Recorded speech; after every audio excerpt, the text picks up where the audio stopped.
eh, awal-awal ibu itu basaro. Nah kemudian ketika dia basaro, dia langsung menubuatkan. Jadi misalnya si A ini datang untuk menanyakan apakah nanti saya akan lulus di perusahaan A. Nah terus ibu tersebut nanti dia akan berdoa pertama dengan bahasa roh, lalu kemudian dia lanjutkan dengan menubuatkan dalam bahasa Indonesia. Jadi anggaplah dia mengatakan bahwa oh kamu nanti akan lulus. Nah kadang juga ibu tersebut tidak berbahasa roh, langsung menafsirkan dengan bahasa Indonesia. Nah jadi di jawaban tersebut kadang ada yang benar, ada yang tidak. Jadi kalau menurut Elia sendiri tanggapannya seperti apa? Terima kasih. Nggak ada yang salah nggak dari nubuatannya itu? Ada yang salah, ada yang enggak sih Kak? Nabi palsu itu.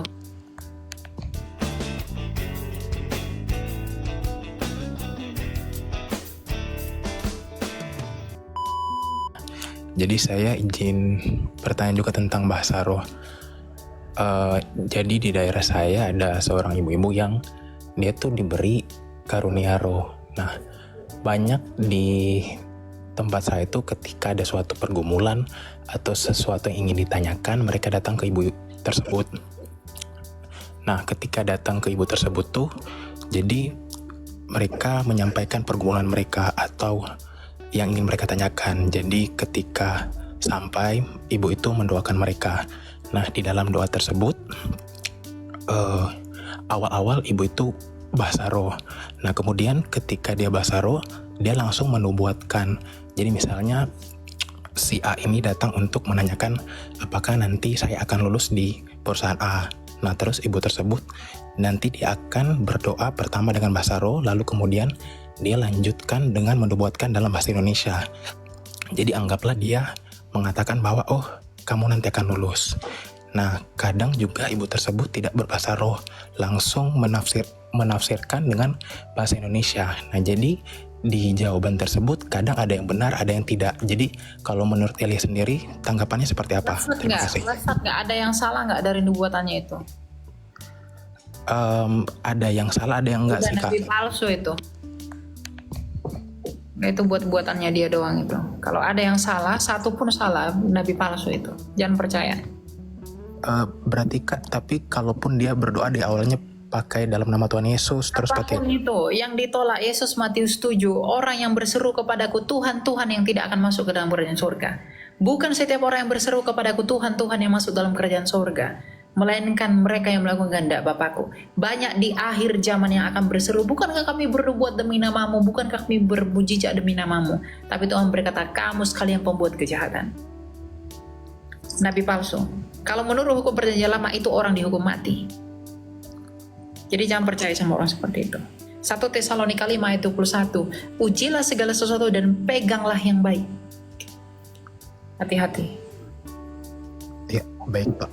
Kak saya paham. Berarti walaupun dia udah aktif di gereja itu tetap nabi palsu ya Kak itu? Nah itu nabi palsu. Kalau dia meleset, nabi palsu itu.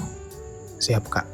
Satu lagi saya boleh tanya tentang hal bernasar. Jadi kalau misalnya ketika ada si A ini, dia bernasar ketika nanti dia mendapatkan suatu pekerjaan, dia akan katakanlah memberikan makanan kepada orang-orang. Nah, jadi ketika dia sudah mendapatkan pekerjaan, dia sudah bernasar. Nah, tapi di nasar tersebut dia bilang di tiap bulan dia gajian juga dia akan memberikan makanan kepada orang-orang. Nah, di tengah-tengah jalan dia berhenti pekerjaan.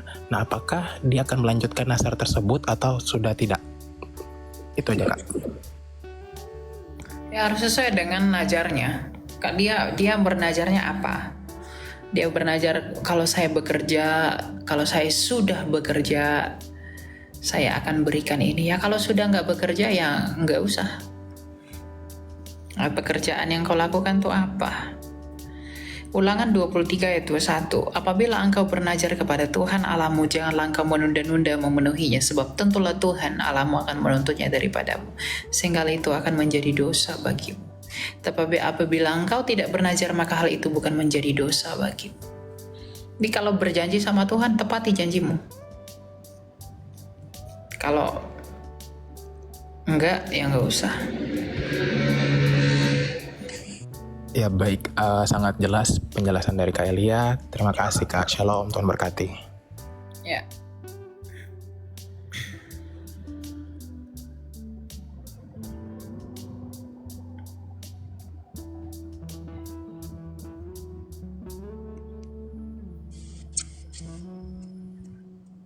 Silakan Dave. Halo Kak.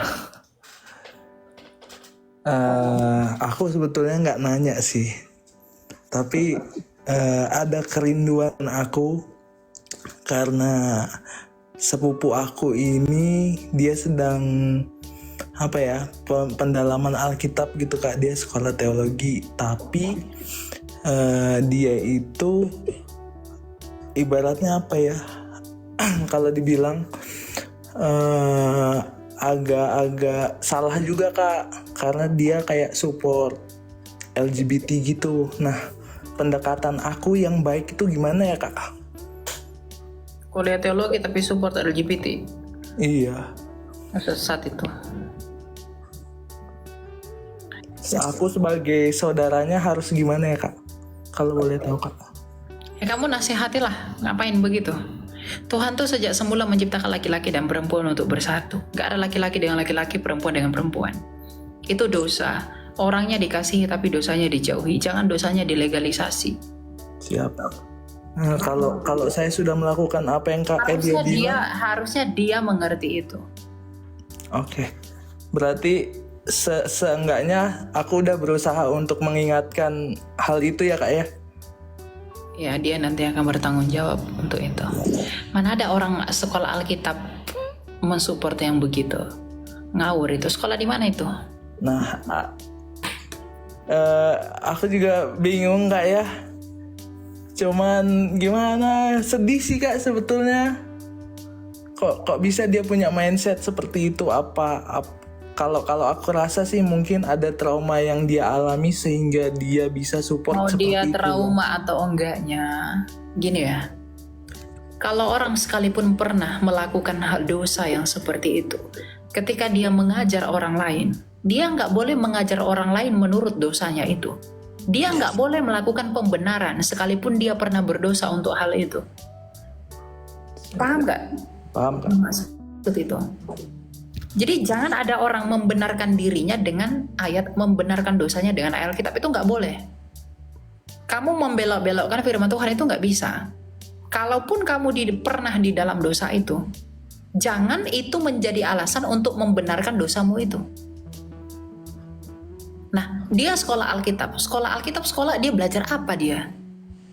Dia ngerti nggak manusia itu diciptakan tujuannya untuk apa sejak semula? Apapun ya, mau dia trauma kayak apa, kayak ketika sudah ngomongin firman Tuhan, dia harus kesampingkan itu semua. Nggak bisa bawa aduh saya trauma begini, lalu dia bawa persepsi pribadinya cocokkan ke Alkitab. Itu sesat itu orang seperti itu. Ya kamu tegur, jangan kamu biarkan. Berapa kalau gini loh, kalaupun dia berdosa di dalam hal itu seperti itu, tapi dia nggak boleh mengajar orang untuk seperti dia. Nggak bisa. Berapa banyak orang yang akan disesatkan kalau begitu? Seakan-akan orang yang tidak mengerti firman Tuhan akan berpikir, oh begitu ya. Kenapa? Karena ada kredensialnya dia berbicara sebagai apa gitu yang ngerti firman Tuhan. Nggak boleh begitu. Jadi kamu tegur, kalau 1-2 kali dia kamu tegur tapi dia tidak mau turut, ya kamu berdoalah buat dia biar dia berubah seperti itu. Laki-laki atau perempuan sih? Perempuan Kak. Nah itu udah salah ya di situ. Ya nggak bisa itu ya, nggak ada istilah itu apa disupport, itu nggak ada. Support itu tidak akan pernah disupport, itu dosa. Tapi kalau orang di dalam dosa itu, mereka kita kasihi, kita ajak keluar, apapun caranya. Ya, proses setiap orang pasti beda-beda. Tetapi tidak membenarkan itu. Seakan-akan menyenangkan telinga yang di dalam dan meresmikan itu agar orang lain bisa nyemplung ke dalam. Itu bahaya. Nggak bisa.